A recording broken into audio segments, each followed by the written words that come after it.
Hello, I'm Ida Sussa, professor at the City University of New York, CUNY, at Hunter College in the Graduate Center.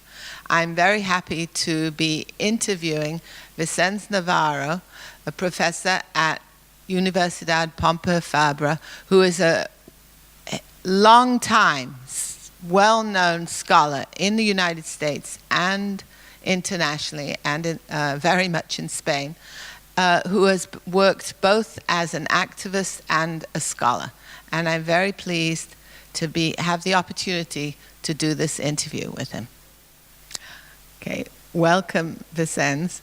I hope you'll tell us about your experiences both in Spain under Franco and then later on in the US as political economy of health, and finally your long-term your current activism with and writing with Podemos. So can you start with talking a little about growing up in Spain and your experience with Franco through the war? Yes, indeed. My parents were teachers, young, enthusiastic about the new developments that were taking place during the Republic. The Republic was an extremely important period in the history of United States, of Spain. It provided a whole set of innovations, including in social security. They introduced public pensions, also in the education. They expanded considerably public education. They did a lot of very interesting reforms. My parents were part of that project. Very young, very excited about it. When fascism, supported by Hitler and Mussolini, that's important to understood, was a military coup by those forces that were affected negatively in terms of their interests by the reforms like land reform. The church was one of the primary landowners of Spain. Education was in the hands of the church, and they opposed the expansion of public schooling. Banking was against public insurance companies, public insurance, and other interventions that diminished their power. So it has to be understood that fascism was the response of the power structure to the reforms that were carried out democratically. And it was not so much a civil war as usually is presented, was a military coup against the majority of the population. And they could not have succeeded, they thought, in a couple of months. It took 3 years, had not been with the support of Hitler and Mussolini. That is a very important clarification about the history of Spain. Anyway, so my parents were brutally repressed. All the members of the family had to leave Spain. They went to France. When the Nazis occupied France, they assumed the majority of Spanish were anti-fascist, which was a right assumption. Therefore, the Spanish Republicans in France were the ones who started the Maquis in the resistance against the Nazis. Some of them were my aunts and uncles, where then one of them detained in a concentration camp, in a Nazi concentration camp. So I do come from a family clearly on the left and brutally repressed by fascism in Spain and Nazism in Europe. So in that sense, from my early childhood, I had certain values. And that is why, quite early in my adolescence, I joined the anti-fascist underground. And that is why, at the end, I had to leave Spain. At the time, I was a physician, a clinician. And I had to leave because the Gestapo, the Spanish Gestapo, was called the Brigada Político Social, was following me, so I had to leave. And I started my longest trial, which led me to Sweden, Great Britain, and then later on to United States. In Sweden, I changed careers because the anti-fascist underground instructed me to get ready because they thought the Franco might fall any time, and they will need people to know how to organize many parts of the society, including of the state, including the welfare state, the health services. So the instructor, get ready, learn from Sweden. And the fact I went to Sweden because the Swedish government, both the Social Democrats and also the Communist Party, helped a lot to the anti-fascist forces in Spain. So the underground instructed me, get ready because you might have to come back to Spain and help us to develop the health services. And that is how it changed my years. And I became involved in economics, in political economy, hoping that I would be able to come back to Spain soon and help in that change. Unfortunately, Franco continued dominating the country for many, many years, even although we tried to get rid of him, but it was not easy. Anyway, so the fact was that then I went to, there I met a very good individual who had enormous influence on me, Gano Mirdo, who took me under his wing in many different ways, and then he advised me to go to London School of Economics to learn with Richard Titmuss, who was the father of the welfare state of the studies of the welfare state in Europe. Then I went to Oxford based a short period, and then I went to Great Britain, to Scotland. Which in many different ways Scotland is very similar to Catalonia. I felt very much at home in Scotland. And there I was in the University Industrial Institute, and did some work that called some attention across the Atlantic in the United States. And they invited me to go to the United States. My preference was always to come back to Spain, but I could not because the dictator kept alive with a brutal repression. By the way, let me add here a note that is not fully known in the United States. The fascist dictatorship of Spain has been one of the most cruel and nasty ones that have existed in Europe. For every assassination that made Mussolini, Franco did 10 mil political assassinations. So it was a very tough period. Anyway, so I could not come back to Spain, and I stayed in the United States for many years, and even today I still hold academic position at Johns Hopkins University. But I also started coming back to Spain in the democratic period, and now I also have an appointment here in the Pompeu Fabra University. So 10,000, I think it's in English, of number of people killed, not 10 million, 10,000. No, for every person assassinated on political grounds by Mussolini, for everyone, Franco killed 10,000. Yes, yes. And so you came, thank you. So you came to the United States, and that was a very important era. It was the 1960s, and I think there was a lot of, that you had a lot of impact on people's understanding of healthcare and healthcare delivery and the political economy of health. And maybe you could talk a bit about that and the founding of a journal. Sure. No, as I mentioned, in Sweden I changed my profession. So from clinical medicine I started becoming involved in public policy, public and social policy, and that is from then on I changed my focus, and most of my work that called some attention was in the public policy areas. And that is what led to be invited to go to Hopkins. Now, when I arrived in the United States, the interpretation of the problem in medical care was the excellent book by Helsback on the American Health Empire, which focused all the problem within medicine, saying that the American medical association was the major problem. And that, while with great sympathy towards Helsback, I thought they were profoundly wrong. And I wrote the book Medicine Under Capitalism, which had quite an impact, because it said under capitalism, the major forces that shape medicine were the major forces that shape United States economy, and that was insurance and banking. And I showed the root of the problem was not the AMA, but rather the insurance companies. The AMA was a problem, but the peanuts compared with the overall problem with the insurance company. And unfortunately, it has proven right that the evolution of events have clearly shown that the insurance companies are at the root of the problem, and the marriage between the insurance companies and the Congress of the United States. As you know, democracy is dramatically limited in the United States, and what in the United States is known as the corporate class, the class of the large employers, banking, insurance, and industrial and service, large corporations dominate the political life of the United States. And that is what I was sustaining. And that had quite an impact. And today I doubt that many people question that interpretation. So that is how I immediately intervened. The United States is a country of immigrants, and therefore I soon became actively involved in the academic and also political life of the United States. Yes, and you founded the International Journal of Health Services, Yes. which published a lot of critical medical anthropology and was very, very supportive of people in many fields who were trying to look at the health in the United States from that point of view. Sure.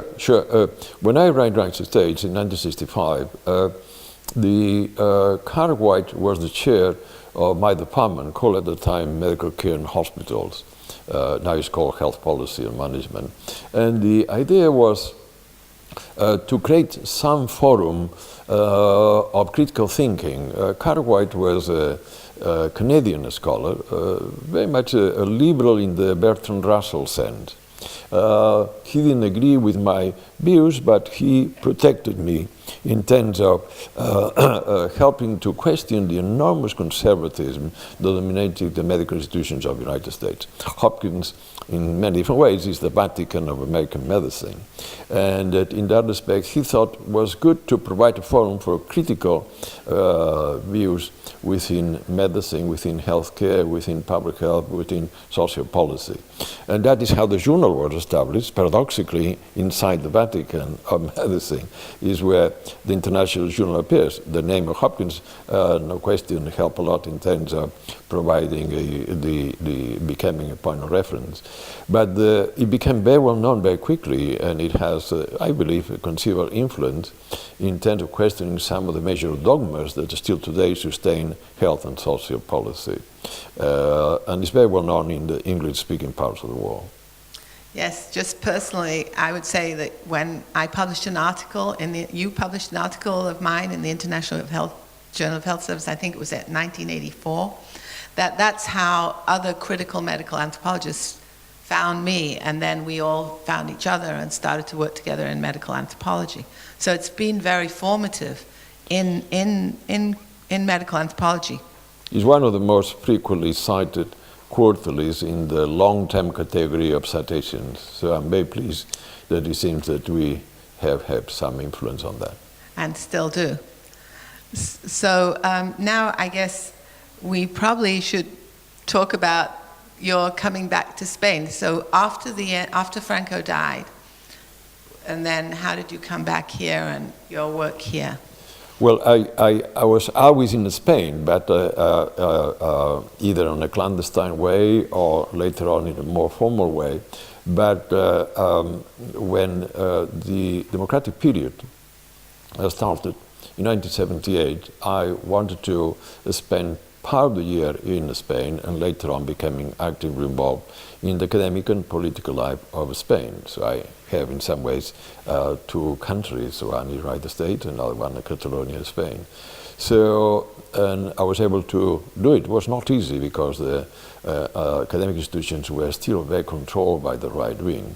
It has to be said that in order to understand Spain, you had to understand the transition from dictatorship to democracy, which the establishment wanted to project the perception that that transition was exemplary.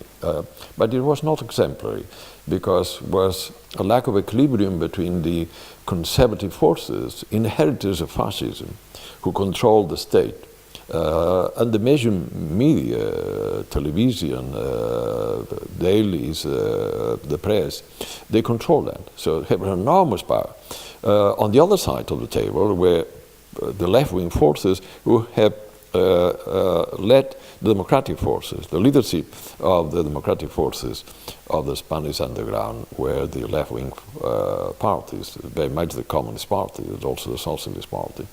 So, and they were just in jail or in clandestinity or were in exile. So the disequilibrium was enormous. One had a whole estate and the other one just arrived in the country from exile or they were in jail. So it was impossible that that transition would lead to a well-established democracy similar to democracies in Europe. That was not the case. And the democracy of the United States is dramatically, in Spain, the democracy in Spain is dramatically limited. and the welfare state is dramatically underdeveloped.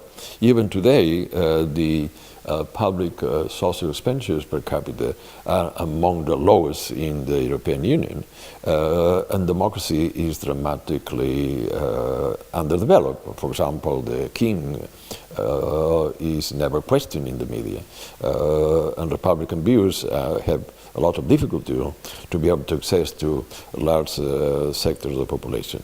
The media is extremely controlled. There is not any left-wing paper in the country. All of them are center or right-wing, and some of them very ultra-right-wing.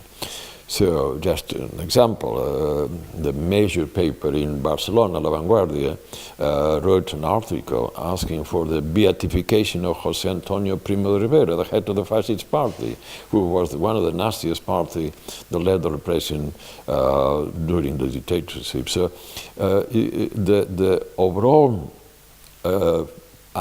political average of the media in Spain is very much to the right, and there is no room for the left to express their views. That is the situation in this system that is usually referred as democratic. Those limitations appear quite clearly in the way how the state responded to the crisis. And that is an extremely important element to understand. The democratic period had an element governed by the Social Democratic Party, who did positive things like started the National Health Service, for example, and many other interventions clearly within the Social Democratic tradition. But when the crisis came up, their response was a copy of the right-wing response. It was a neoliberal response, reducing the already very limited welfare state, cutting public health expenditures, social expenditures, and introducing labor reforms aimed at reducing salaries. And that is what created the movement, the Indignados movement. So then you wrote a book that was extremely important in the Indignados movement. Could you talk about how? Yeah. The Indignados movement is the response of the population, led by the young of all different ages. But anyway, the young went to the streets and said, enough. I think that the austerity policies did a lot of damage at the street level. The popular classes, the working class, which is the center of the popular classes, were clearly affected by those interventions. What was interesting is that the Spanish bourgeoisie claimed that they didn't want to carry out those policies, but were forced to do it because of Frankfurt, where the European Central Bank is based, or because of the European Commission, or because of the Parliament, or because of the International Monetary Fund. So there was the externalization of responsibilities. We don't want to do it, but there's no other way of doing it. So there are no alternatives, whereas the sentence reproduced more frequently by the state apparatus. There are no alternatives. Now, Juan Torres, Alberto Garzón, and I, three economists, decided to show that was not true. For every step taken by the state, other alternatives could have been considered and applied. For example, and the book was called "There is an Alternative." There are alternatives. There are alternatives. Hay alternativas. Hay alternative. So, for example, if the Zapatero government froze the pensions, public pensions, to save 1,500 million euros in order to reduce the deficit. Well, if you look at the budget, you could say, why he does that? He could have saved even more money by reversing the lowering taxes of property or inheritance taxes. He could have gotten 3 times as more money than not freezing the pensions. Or later on, Rajoy, the conservative government that followed after the collapse of the Social Democratic Party because of the enormous impopularity of those austerity policies. So the Social Democratic Party collapses and the right-wing party wins everywhere. And they continue the policies of the Social Democratic Party. So Rajoy cut 6,000 million euros from the National Health Service. That is a frontal attack to the National Health Service. Why he does that? He could have reversed the lowering of taxes of the on capital based on the benefits of the large corporations who have a business of 140 million euros a year as an average. So large corporations of Spain, the capital taxes have been reduced. Why Rajoy does not reverse that lowering of taxes, on which he have gotten 6,000 million euros. So what we did was, in a very didactic way, go looking at the budget and say, why they cut on that and they do not do the other things. So it did show clearly that the argument there are no alternatives were farce, and easily, in a very didactic way. That book had an enormous impact. Let me say that I have written many academic books, and this was not an academic book, but by far has been the most influential of all my books. So I encourage my academic colleagues to be not so much obsessed about the academic writings and citations and focus more on how to popularize scientific knowledge to put it at the service of the average folks who do not have access to that information. So this is what we did, and it was a fantastic success. Let me say that even we're precious to not to publish that book from banking primarily, who is a very major force in this country. But we did go ahead and we published it and had an enormous impact. So that in the first demonstration of the Indignados movement in La Plaza del Sol in Madrid, they were carrying the book, like in the Mao demonstrations, carrying the Mao book. I was very, very flattered and delighted, of course, they were carrying our book. But as a way to showing to the media who are filming them, and to the press and to the police, there are alternatives. So it soon became aware that, of course, where the whole thing was a farce, there are alternatives. And that was a very, very important point, extremely important point, because when people show there were alternatives, that is how that became a political force. So Indignados was a moral movement saying enough, we cannot tolerate that. And this argument about there are alternatives is there is no alternative is the mantra of Margaret Thatcher, of Reagan, in all over the world, neoliberal policies. Indeed, ours, those who are in power, who are imposing unpopular policies, will use the same type of sentence, is ours. And in Spain was obvious. So what was happening here is that the Spanish bourgeoisie was able to get what they always thought would be fantastic. So what they always dreamt of, they were getting it. The welfare state was being dismantled, labor was very weakened, salaries were going down. Meanwhile, saying, no, we don't want to do that, but we had to do it. There are no alternatives because someone else is forcing us. Frankfurt, Berlin, Brussels, Washington, someone else. Well, we came up and said, well, that's not true. They could have done this differently. Why don't do it? So that had an enormous impact for the Indignados to say, well, we had to do something about it. Yes. And it can be done now, not after making a revolution and having whatever utopical society we want. And we can do it now. And that is what led to the establishment of Podemos. So okay. But let me just say, the Indignados were also the model on which Occupy Wall Street followed. It was a few months earlier, and they had seen the Indignados. So this was an international effect that we're talking about here. I believe so, but let me finish with my description of how Podemos came about. Yes. Podemos is the continuation, the political dimension of the Indignados movement. I was very close to the Indignados movement.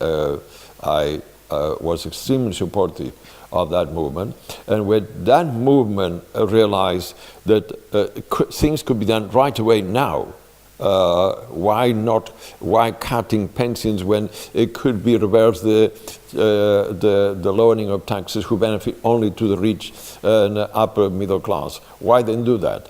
So that demand that was seen as quite possible and just common sense is what created the push for establishing a party.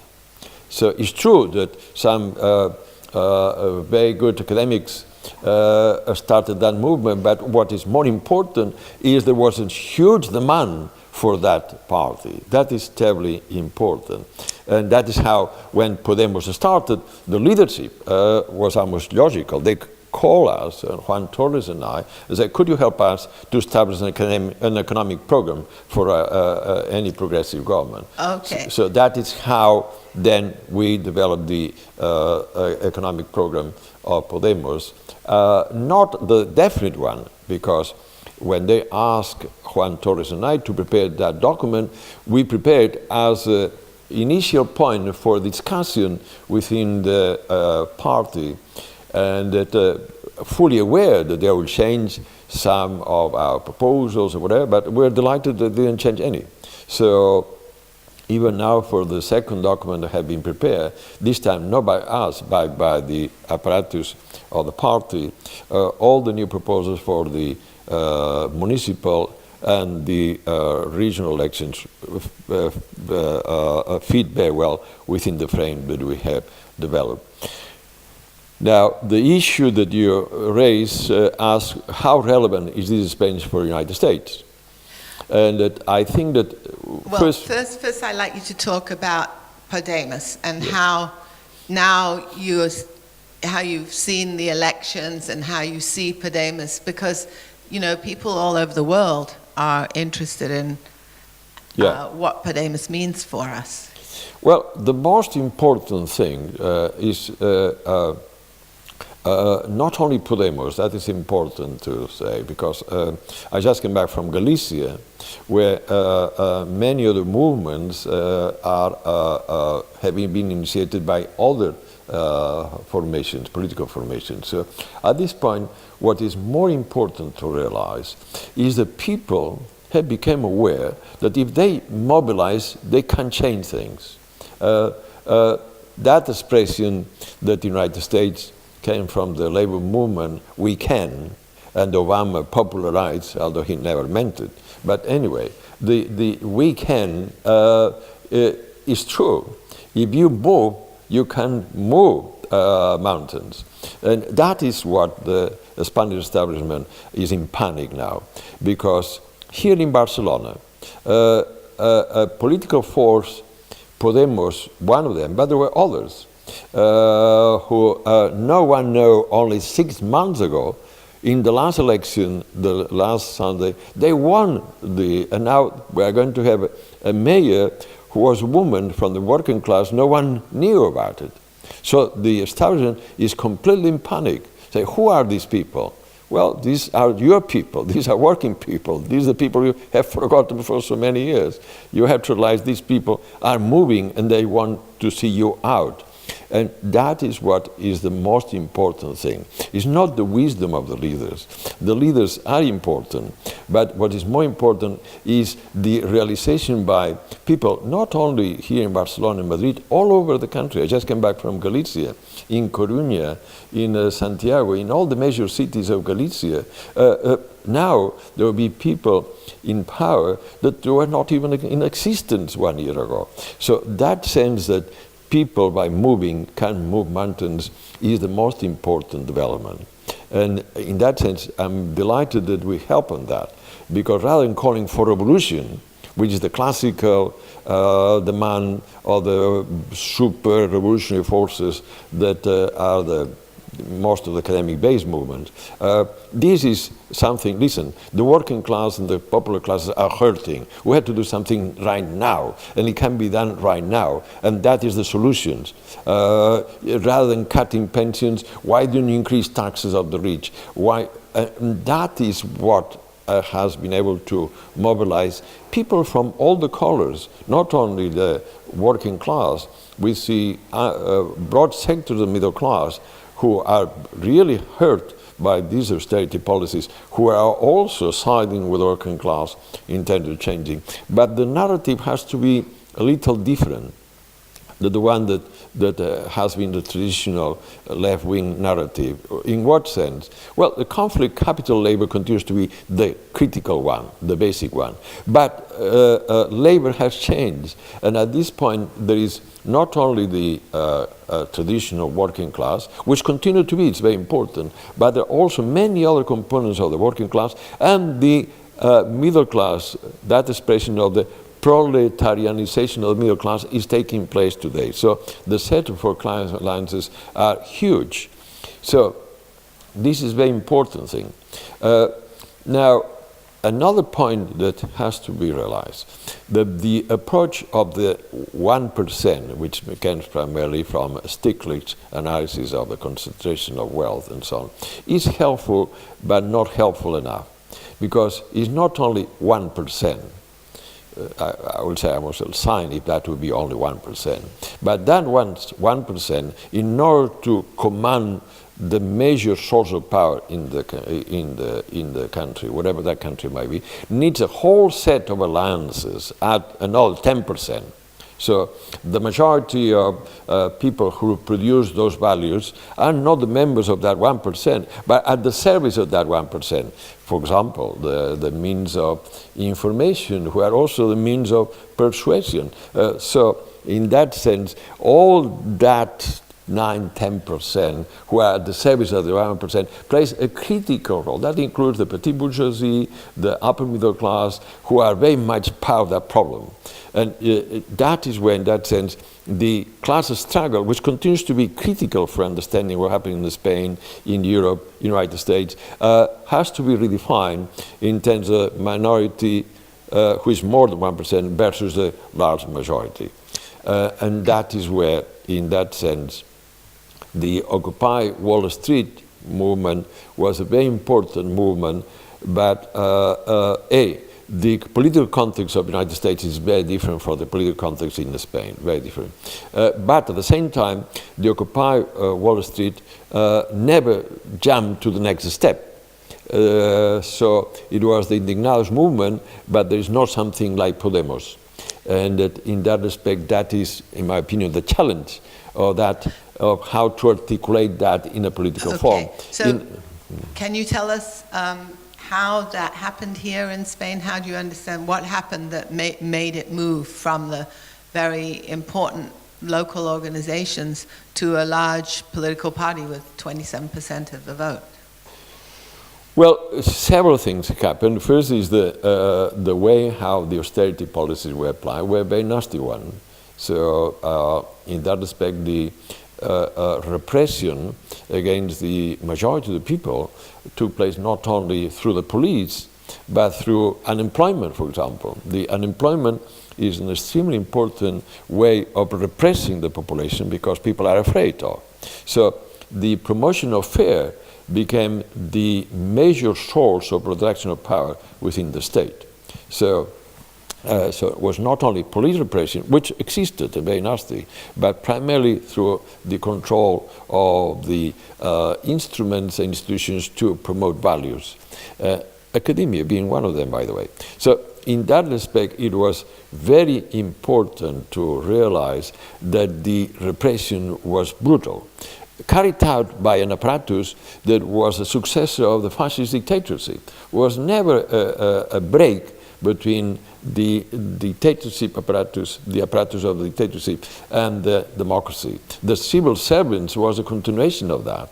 The juridical branch of the state is full of individuals who have who were inheritors of the fascist regime. So how did that lead to, from the local movements to Podemos? Yeah, well, the enormous anger, what I said before. The protagonism in Spain today is the young person who does not find a job. More than 50% of young people are unemployed. The worker who now gets much less than used to have prior to the crisis, to the people who, rather than having the ability of seeing a cancer screen in 2 weeks, now has to wait for 2 months to see whether that cancer is a malign or not. People are mad, people are angry, and that sense of solidarity in that movement is a critical one. The second thing is the history of Spain. Particularly in certain parts of Spain, anarcho-syndicalism was a very important force within the working class in the 19th century, beginning of 20th century. And in that respect, that in Spain, in Barcelona, is very obvious.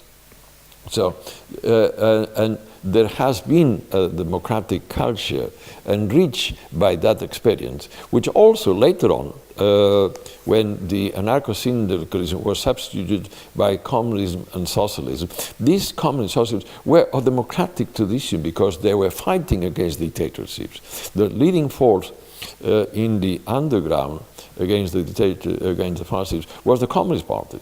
So, in that respect, the desire for freedom and democracy was always the motivation of all these different traditions. That is very important to realize. And in that respect, the sense that people are the ones who should decide were very receptive to that image that we can. And then the political traditions, particularly of those forces instead of the working class, like anarcho-syndicalism, very powerful in certain parts of Spain, including Barcelona and Catalonia, social democracy, and communism, very soon Euro-communism. Their objective was to establish democracy in Spain. And do you see the new media or their presence in being able to capture the television audience as somehow part of Podemos? And is that something you can work on long term, that they can keep? Here there's a lot of discussion of that. Yeah, here something needs to be corrected because it seems that it was the success of the Podemos was very good in infiltrating the media. That is not quite so. I think that what happened, the left has always wanted to get access to the media. So that is, in Spain, any force within the political spectrum belonging to the left have wanted to have access to the media. What I said before, the media is completely controlled. So it's not the ones who are more effective than others in infiltrating the media. I don't believe so. What happened is the media itself became aware that it was losing legitimacy in the most dramatic way. So precisely the major media, both the TV, but also, and primarily the television, but also the published papers, became aware, more the TV than not the papers, the dailies, that they were losing credibility. And the polls were showing that. So the crisis has made the major political institutions of the country lose legitimacy. The Indignados movement had some slogans like, they do not represent us. They, meaning the casta, the political class, they do not represent us. Another famous slogan, they call it democracy, but it's not democracy, okay? So the state has lost enormous legitimacy. They didn't have much, but even the one headed is disappearing. But the media was also losing credibility. So it came up that some of the most powerful business having to do with broadcasting industry became aware that when they open up a little bit with a critical voice, the programs became extremely popular. For example, one of the most popular programs in Spain is Salvados, which is something like 60 minutes in the United States. And so it became enormously popular. Another one in Intermedio, which is a program like Saturday Night Live, became extremely popular. That did not exist. It has to be understood, what I said before, that the right wing controls most of the media. So when those little things were allowed, suddenly it came back. I'm not minimizing the enormous effectiveness of people like my good friend Pablo Iglesias and others, who are very articulate and is an enormous resource. But the fact they were able to infiltrate it was not because they were more effective, but because the media start opening up a little bit. And when you open up a little bit, it became a volcano. So in that sense, the novelty is the first time clearly progressive points of views have been able to be shown in some of the major media. Why? Because it is very profitable for their companies. They realize that, that these are the most popular programs, at the same time controlling it. Because, for example, there is one of those programs, La Sexta Noche, where Pablo Iglesias and these leaders of Podemos came about, and they're extremely popular. Because it's the only place you can hear those. And they are very articulate and very efficient in terms of that. But the fact is that before, the media did not allow that space. But they are controlled by business, who also at the same time publish La Razón, which is extremely right-wing paper. So it's primarily awareness. They have lost credibility. And that the audience, among other things, to those programs have been declining dramatically.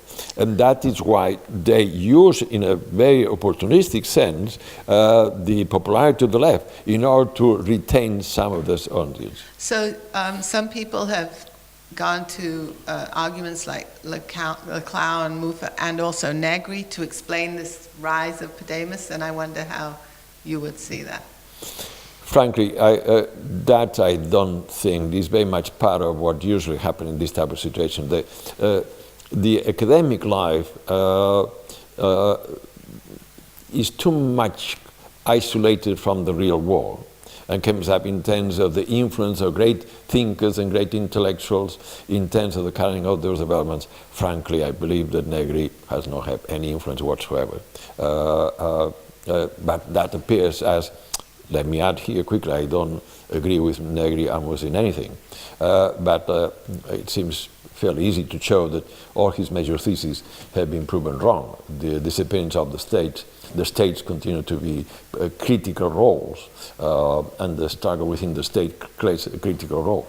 Look, why to froze the pensions and not to do something else? That happens in the Spanish state. You can always say that globalization, that argument of externalizing responsibilities is like the Fourth International used to say, unless there is worldwide revolution, we cannot do anything. Well, then we cannot do anything. So that sense of macro externalization is A, profoundly wrong, and B, does not help at all. And then Negri does not have any, in my opinion, and the same other authors. Here, and moreover, sometimes insulting to Spain as well. There are very good thinkers in this country. There are also very good people. For example, an individual who has had enormous influence has been Julio Anguita, who used to be the Secretary General of the Communist Party and then became very critical of the Communist Party.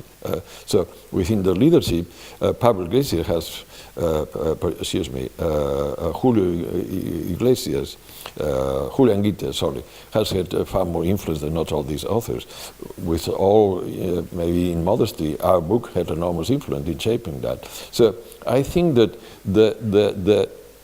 the phenomena has to be analyzed within the Spanish context. And Spain has a lot of richness, both in theoretical and practical development. Many of them are known outside Spain. And then we come up to the big historical figures, to the big thinkers, and we are, in my view, pretty off. Thank you. So is there any, I won't ask you in detail, but anything you'd like to say that might help us in the, working with this now or in the future? Yes. No, I think out of my own experience, I would have a certain age, so I would not be around for a very long time, so I want to speak to my colleagues, anthropologists and scholars and so on, that we have, I don't want to sound dramatic or hyperbolic, but we are in a historical moment. What happened in Spain is a clear example of that. What happened in Greece, what happened in France, where a Nazi party can govern France very soon, unless something dramatic happens there. So we are in a period I don't know how my parents might have felt in the 30s. It was obvious the 30s was extremely important period. Something was going to happen. The same now, something is going to happen in Spain and in Europe, no question about that. It's obvious that the policies carried out by Europe have been a disaster. Let me add here that when I was a member of the Spanish anti-fascist underground, Europe for us was our dream. We wanted to become part of Europe. Why? Because democracy, the welfare state, were seen as the European basis of that entity. Now that dream has become a nightmare. Why? Because that Europe is now controlled by the very, very conservative liberal forces who are leading to the destruction of Europe and the appearance of Nazism. I think that we have to realize that the Nazi party in France has a lot of working class support.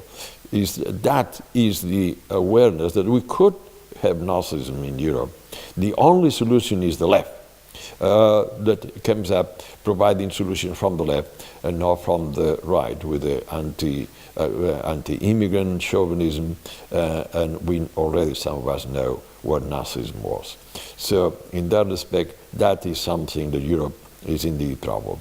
The second thing is that academics had to be relevant, had to put their services, had to do their work at the service of the average folks in the street who cannot get the information that we are collecting. So academics have been too clavish, speaking for themselves in terms of the major analysis, and we never put never may be too strong a term, but very rarely we put our work at the service of the average folks. As I said, I have written a lot of books, have been translated into many different languages, and I hope that has been helpful. But I must say the most helpful book I have ever written was something that I was popularizing scientific knowledge. And that, I think, is something that I would encourage my colleagues to do. They have to popularize the knowledge so the average folk in the street understand that knowledge that appears produced and reproduced in academia. That is something that I find missing in both sides of the Atlantic. In the United States, where academia is very, very clavish, and at the moment serves more the corporate class than not the average folks in the street. And in Europe is something similar but less dramatic because the universities are more public and there is more chances of the political establishment to dilute their influence. But still, the challenge for academics on both sides of the Atlantic is to try to be relevant.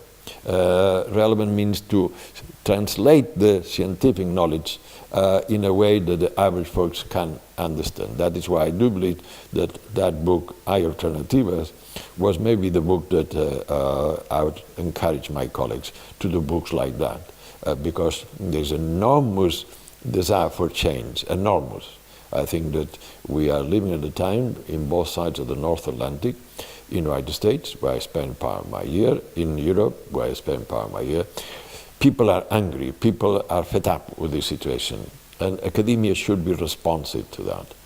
Another thing I would make is the need to transcend the disciplinary boundaries. I think that if we see, for example, my areas of studies, economics and political science. If you look at economics, you see they have failed miserably. Miserably. Why? For many different reasons, but one of them is that most of the economic problems are political problems. How the euro was established was outcome of a political context. Euro is a political category, not only a monetary. And when you study only economics in the sense of looking at the branches of a tree without understanding the forest, you're likely to go in the wrong direction. So in economics, it's obvious that had to be understood in a political, historical context. But the same in any other area of social science.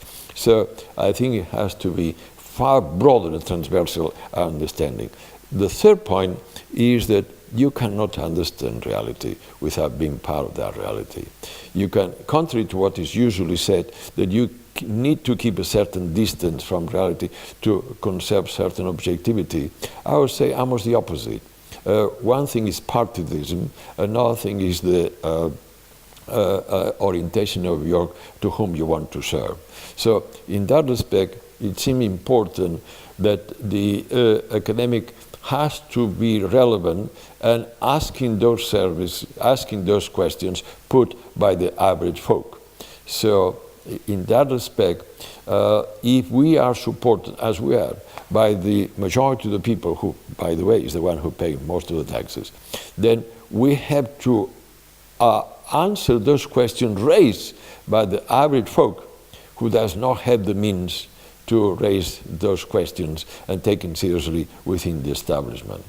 And that appears very clearly now in Spain. I think the new forces now are governing the country and need scientific knowledge. They need technical people. Are the universities ready to provide that services? I'm not sure. And that is what I think the universities should be aimed at doing. So thank you very much. A very long-term activist and scholar, combining both with 12 or more books written in academia and then books that are read by thousands and thousands in activism, and also directly involved in all these different movements. I want to thank Vicente for this interview. Only one correction, 36 books. 36 books, my God, okay.